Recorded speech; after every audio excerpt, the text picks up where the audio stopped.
ஓம் ஸ்ரீ வராகி தாயே போற்றி. என் அன்பு குழந்தையே, இப்போது உனக்கு சவால் விட்டு சொல்கிறேன். எப்படி என்னுடைய உருவத்தை நீ மனசார மனமகிழ்ந்து மனபக்தியோடு நீ தொட்டியோ, அந்த அளவுக்கு மிக பெருசா உன் வாழ்க்கையில் அற்புதங்கள் நிகழ்ந்து உனக்கு மன மகிழ்ச்சியை கொடுக்க தான் போகுது. நீயே சற்றும் எதிர்பாராத அதிசயம் உன் வாழ்க்கையில் நிகழப்போகுது என் தங்கமே. உன்னை விட்டு யார் போனாலும் போகட்டும்னு உன் அருமை பெருமை தெரிஞ்ச இந்த வராகி அம்மாவை தேடி ஓடிவா.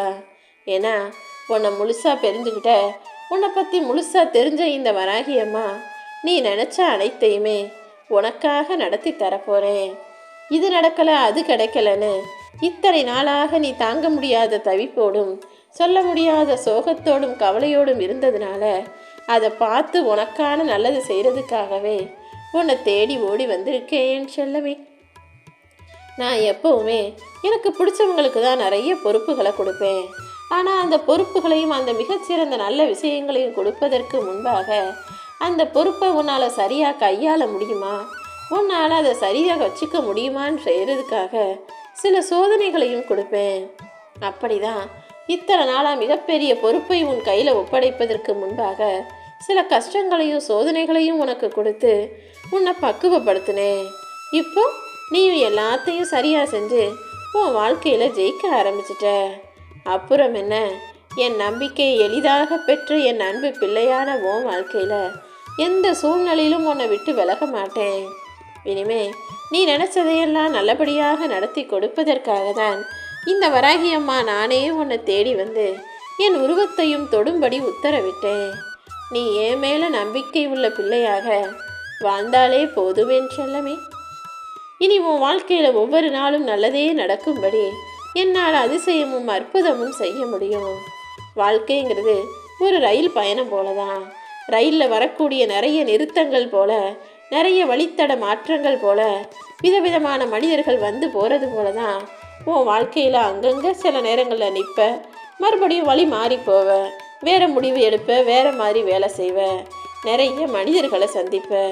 சில நேரங்களில் ரயில் விபத்துகள் வருவது போல வாழ்க்கையிலும் விபத்துகள் வருகிறது தானே. ஆனால் என்ன நடந்தாலும் எது நடந்தாலும் எல்லாத்தையும் ரசிச்சுக்கிட்டே வாழ்க்கையை பயணம் செய்ய கற்றுக்கோ. ஒவ்வொரு நாளும் வாழ்க்கையை கடந்து போய் தானே ஆகணும். அதே போல் என்ன நடந்தாலும் எல்லா விஷயங்களையும் கடந்து வந்துட முடியுன்ற அந்த நம்பிக்கையில் இதுவும் சரியாயிடுன்ற அந்த நிதர்சனமான உண்மையை ஏற்றுக்கிட்டு வாழ்க்கை யதார்த்தத்தோடு வாழ ஆரம்பிச்சிட்டினா எல்லாமே உனக்கு நன்மையாக நடந்து முடியும்.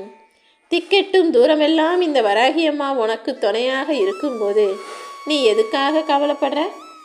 சொத்து சேர்த்து வைக்கலேனாலும் பரவாயில்ல, உன் குடும்பத்துக்காக நீ காசு பணம் சம்பாதிக்கணும்னு நினச்சி யார் குடும்பத்தையும் ஏமாற்றி பணம் சம்பாதிச்சு பாவத்தை சேர்த்து வச்சிடாத. ஏன்னா பாவம் சம்பாதிச்சின்னா அதை சுமக்க போகிறது நீ மட்டுமல்ல, உன்னுடைய பிள்ளைகளும் சந்ததிகளும் தான். அதனால தான் யாருக்கும் எந்த கெடுதலும் துரோகமும் தீங்கும் செஞ்சு பாவத்தை சம்பாதிக்காதன்னு சொன்னேன். உன்னை உன் பெற்றவர்கள் வளர்த்தது போல உன் பிள்ளைகளை உன்னால் வளர்க்க முடியாது என் செல்லமே. ஏன்னா உன்னை பெற்றவங்க உனக்காக உருவாக்கி கொடுத்த உலகம் இப்போது இல்லை. இப்போ எல்லார் மனசும் மாறி போயிடுச்சு, உலகமே மாறி போயிடுச்சு. அன்னைக்கு இருந்த காலமும் அன்னைக்கு இருந்த விஷயங்களும் இப்போது அப்படியே நடக்கவில்லை. எல்லாருடைய சூழ்நிலைகளும் எந்த நிமிஷத்தில் வேணாலும் மாறிக்கிட்டே இருக்கு. இந்த உலக வாழ்க்கையில் நீ யாரையும் மதிப்பிடவோ அல்லது காயப்படுத்தவோ வேண்டாம். இவங்க பெருசு இவங்க சிறுசுன்னு யாரையும் தப்பு தப்பாக கணக்கு போட்டு முடிவுக்கு வராதே. ஏன்னா எந்த நிமிஷம் யாரோட வாழ்க்கை எப்படி வேணும்னாலும் மாறும். இன்னைக்கு சக்தி உள்ளவராக இருப்பவர்கள் நாளைக்கே சக்தியற்றவர்களாக போகவும் வாய்ப்பு இருக்கு. இன்னைக்கு சக்தியற்றவர்களாக இருப்பவர்கள் நாளைக்கே உயர்ந்த சக்தியோட உயர்நிலையை அடைவதற்கும் உயர்வான வாழ்க்கையை வாழ்வதற்கும் கூட வாய்ப்புகள் இருக்குது. எப்போவுமே நான் அமைதியாக தான் இருப்பேன். ஆனால் மனிதர்கள் உன் வாழ்க்கையில் அதிகமாக ஆட்டம் போடும்போது, அடுத்தவர்களின் ஆட்டம் எல்லை மீறும்போது உனக்கான ஆட்டத்தை நான் தொடங்கிடுவேன் என் செல்லமே. இத்தனை நாளாக யார் யாரோ ஆடிய ஆட்டத்தின் மூலமாக உன் வாழ்க்கையில் நீ நிறைய கஷ்டப்பட்டுட்ட, நஷ்டப்பட்டுட்ட. அதனால தான் இப்போது உனக்கான வாழ்க்கையை நீ ஆசைப்பட்டது போல உன் கைகளில் கொடுக்கணும்னு இந்த வராகியம்மா உன்னை தேடி வந்திருக்கேன். நான் உனக்காக நிர்ணயித்து வச்சு எடுத்து வச்ச வாழ்க்கையை யாராலுமே மாற்ற முடியாது என் செல்லமே. நிச்சயமாக உனக்கான நல்ல வாழ்க்கையை தான் உன் கைகளில் ஒப்படைக்க போகிறேன். காசு பணங்கிறது இன்னைக்கு வரும் நாளைக்கு வந்த வழியே போயிடும். ஆனால் பணத்துக்காக ஒருபோதும் பாசத்தை இழந்து விடக்கூடாது. பணத்தை எப்போது எப்படி வேணும்னாலும் சம்பாதிச்சுக்கலாம். ஆனால் பாசத்தையும் அன்புள்ள மனிதர்களையும் சம்பாதிப்பது கஷ்டமல்லவா? காரணம் இல்லாமல் யாராவது உன்னை கேலி கிண்டல் பண்ணாலும் அல்லது கேவலமாக பேசினாலும் பொறுமையை கடைப்பிடி. கூடிய சீக்கிரம் நான் நிச்சயமாக உன் வாழ்வாதாரத்தை உயர்த்தி உன் கண்ணு முன்னால் அவங்க அசிங்கப்பட்டு கஷ்டப்படும்படி அவர்களுக்கு உண்டான பதிலை செஞ்சே கொடுப்பேன். நீ கவலைப்படாதே என் செல்லமே. யாருக்குமே கெடுதல் நினைக்காத என் பிள்ளையான உனக்கு யாராவது கெடுதல் செய்யும்போது ஒரு தாயாக அதை என்னால் பொறுமையாக பார்த்துக்கிட்டு இருக்க முடியாது தானே? எப்போதும் எல்லாருக்கும் கை கொடுத்து உதவி செய்யக்கூடிய நல்ல பிள்ளையாக நீரு. ஒரு மனிதனுடைய எண்ணம் தான் அவன் வாழ்க்கையவே உயர்த்தும், வாழ்க்கையவே மாற்றும். நீ எப்போதும் வலிமையான எண்ணத்தோட உயர்வான சிந்தனையோட உன் வாழ்க்கையை வாழ ஆரம்பி. இன்னைக்கு நம்பிக்கையோடு எது நடக்கும்னு நீ நம்புறியோ அது நிச்சயமாக நாளைக்கு நடந்தே தீரும் என்பதுதான் உண்மை. நீ வாழ்க்கையில் உயர்றதுக்கான நேரம் வந்துருச்சு. உனக்காக நான் இருக்கும்போது நீ தேவையில்லாமல் கண் கலங்க வேண்டிய அவசியமே இல்லை. நீ மகிழ்ச்சியாக இருந்தாலே நான் நிர்ணயித்த நேரத்தில் எல்லாமே உனக்கு தானாக வந்து சேருமே செல்லமே. தேவையில்லாத விஷயங்களை யோசிச்சு நீ எதுக்காக மன அழுத்தத்தோடும் மன பாரத்தோடும் இருக்கிறனே எனக்கு புரியலை. மரணத்தை விட மிகவும் கொடியதல்லவா மன அழுத்தம்? சும்மா பேச்சுக்கு நிறைய பேர் மன அழுத்தம் மன வாரம் அது இதுன்னு எதையாவது ஒன்று சொல்லிக்கிட்டே இருக்காங்க. ஆனால் அதை உண்மையிலேயே அனுபவிக்கிறவங்களுக்கு தான் அந்த வலி புரியும்.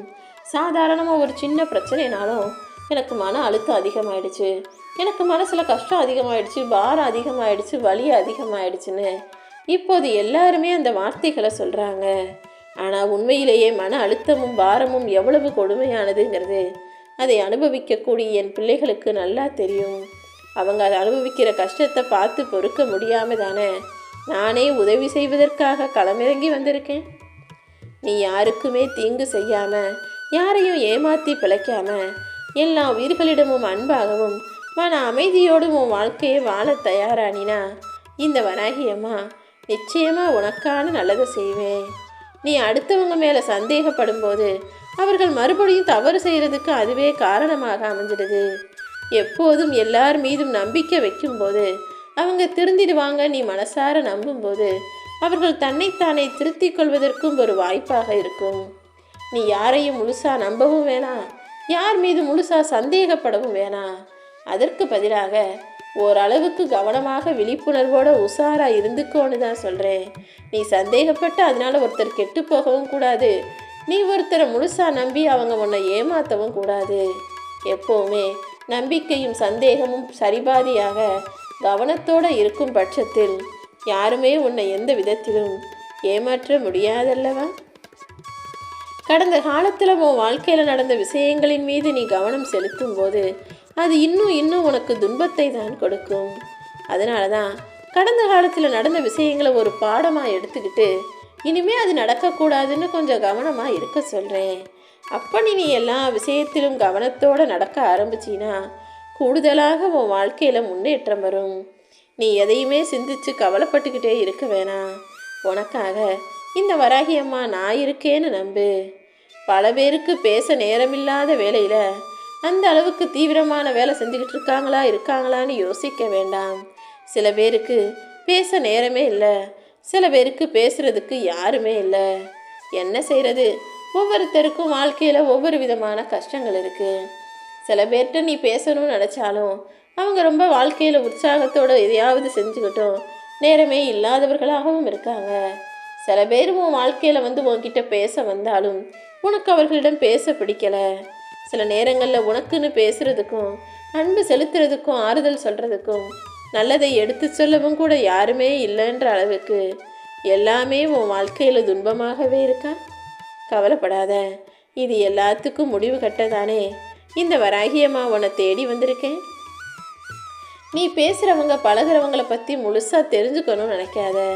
ஏன்னா எப்போவுமே யாரை பற்றியும் நீ அளவுக்கு அதிகமாக தெரிஞ்சுக்கிட்டினா அதுவே ஒரு வகையில் அவங்க மேலே உனக்கு வெறுப்பை உண்டாக்கி அவர்களை விட்டு பிரிவதற்கு காரணமாக அமைஞ்சிடும். எல்லார்கிட்டையுமே ஒரு அளவா பழக்கம் வச்சுக்கோ. அளவோடு அன்பு செலுத்தினாலே போதுமேன் செல்லமே. நான் உனக்காக கொடுக்கணும்னு நினைக்கிற எதையுமே இந்த பூமியில் யாராலும் எவராலும் தடுத்து நிறுத்த முடியாது. உனக்கு உண்மையாக நான் இருக்கேம்மான்னு நீ எந்த அளவுக்கு பக்தியோடு என்னை நம்பி சொல்கிறேன்னு எனக்கு தெரியும். அந்த அளவுக்கு நீ உண்மையான பக்தியை என் மீது வலிச்சிருப்பதால் தானே உன் வாழ்க்கையில் உன்னை ஜெயிக்க வைக்கிறதுக்கும் காப்பாற்றுறதுக்கும் உன்னை அவமானப்பட விடாமல் வாழ வைப்பதற்கும் இந்த வராகி அம்மா உனக்கு துணையாக இருக்கேன். ஒரு கண்ணாடியில் உன் முகத்தை பார்க்குறேன்னு வச்சுப்போம்.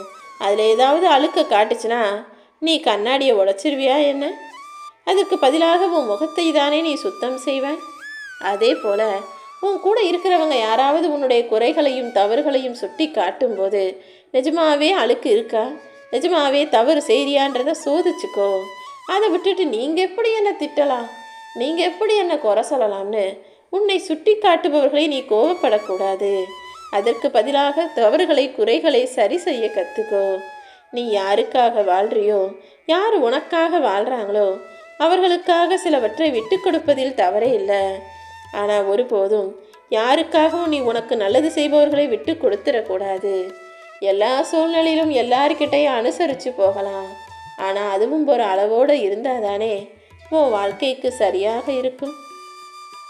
பதிலுக்கு பதில் பேசுகிறவங்க கிட்ட நீ வாதாடலாம். ஆனால் வீம்புக்குன்னே வெதண்டாவாதம் செய்பவர்களிடம் நீ அமைதியாக இருப்பது தான் உனக்கு மரியாதை. வெற்றிகரமாக வாழணுங்கிறத விட திருப்திகரமான வாழ்க்கையை வாழணும்னு. ஏன்னா வாழ்க்கையில் கிடைச்ச விஷயங்களை திருப்திகரமாக ஏற்றுக்கொண்டு வாழ ஆரம்பிக்கும் போதே வெற்றி தானாக உன்னை வந்து சேர்ந்துடும் என்று சொல்லவே. இப்போ நீ பொறுமையாக இருக்க வேண்டிய காலகட்டாயம்தான் இது. ஏன்னா கொஞ்சம் கஷ்டங்களும் பிரச்சனைகளும் உனக்கு வந்தாலும் நீ அதை பொறுமையாக சமாளிக்கும் போது கூடிய சீக்கிரம் உனக்கான நல்லது நடந்தே தீரும். அப்படிதான் இப்போது இந்த தேதியில் உன் வாழ்க்கையில் ஒரு அற்புதத்தை அதிசயத்தை நடத்த போகிறேன். உன்னை சுற்றி இருக்கிறவங்கள காசு பணம் இருக்கிறவங்களும் இருக்காங்க, கை செலவுக்கே வழி இல்லாதவங்களும் இருக்காங்க. ஆனால் எது எப்படி இருந்தாலும் யார் எப்படி இருந்தாலும் அவங்கக்கிட்ட இருக்கக்கூடிய காசு பணத்தை வச்சு எந்த ஒரு உறவையும் மனிதரையும் தாழ்வாக நினைக்க வேணாம். ஏன்னா நொடியில் எல்லாமே மாறி போகிறது தான் மனித வாழ்க்கை. நிரந்தரம் இல்லாத இந்த உலகத்தில் நிரந்தரம் இல்லாத மனிதர்களின் வாழ்க்கையில் நீ எதையுமே முடிவுக்கு எடுத்துடக்கூடாது என்று சொல்லவே. நான் என்னதான் உனக்கு கஷ்டங்களை கொடுத்தாலும் ஒருபோதும் உனக்கு துன்பத்தையோ துயரத்தையோ நிரந்தரமாக தரமாட்டேன். உன்னை சுற்றி இருக்கிற உறவுகளில் எத்தனை பேர் பொய்யானவங்க போலியானவங்கன்றதை உனக்கு உணர்த்துவதற்காக தானே நான் எல்லா சோதனைகளையும் கொடுக்குறேன். சில குற்றங்களை மறப்பதாலும் சில குறைகளை நீ மன்னிப்பதாலும் தான் இன்னும் உன்னை சுற்றி பாசங்களும் உறவுகளும் நீடிச்சிருக்கு. மனிதன்னா தவறு செய்யக்கூடியவன், தப்பு செய்யக்கூடியவன். நீ அவர்களை மறந்து மன்னிச்சு ஏற்றுக்கொள்ளக்கூடிய ஆளாக இரு. இந்த வராகி அம்மாவுக்கு மட்டும் பயந்து வாழ்ந்தா போதும். எந்த மனிதன் முன்பாகவும் தலை குனிய வேண்டிய சூழ்நிலையை உனக்கு கொடுக்க மாட்டேன். நீ என்னை முழுசா நம்பினா நிச்சயமாக உன் எதிர்காலமே மாறும். உனக்காக ஆறுதல் சொல்லவும் உன் கவலைகளை தீர்க்கவும் இந்த வராகி அம்மா நான் இருக்கேன். வாழ்க்கையில் இப்போது நீ எப்படிப்பட்ட சூழ்நிலையில் எப்படிப்பட்ட சந்தர்ப்பத்தில் புலம்பிக்கிட்டு இருந்தாலும் சரி, அல்லது உளறிக்கிட்டு இருந்தாலும் சரி, உன் கஷ்டங்களை நினச்சி வருந்திக்கிட்டு இருந்தாலும் சரி, எல்லாத்தையும் சரி செஞ்சு உனக்கான சந்தோஷத்தை கொடுத்து உன் வலியையும் வேதனையையும் வாழ்க்கையிலிருந்து விலக்கி வைக்கிறதுக்காக தான் இந்த வராகி அம்மா இப்போது என்னை தொட சொன்னேன். எப்போவுமே நீ யாரையாவது தூக்கி வச்சு கொண்டாடணும், உயர்த்தி பேசணும்னு நினச்சினா அது ஒரு குழந்தையாக மட்டுமே இருக்கட்டும். தலைக்கு மேலே குழந்தையை தூக்கி வைக்கும்போது அது பாரமாகவும் இருக்காது, குழந்தை துரோகமும் செய்யாது. எப்போதும் எல்லாரையும் ஒரே மாதிரி பார்க்க கற்றுக்கோ. அதுதான் உன் வாழ்க்கைக்கு நல்லது.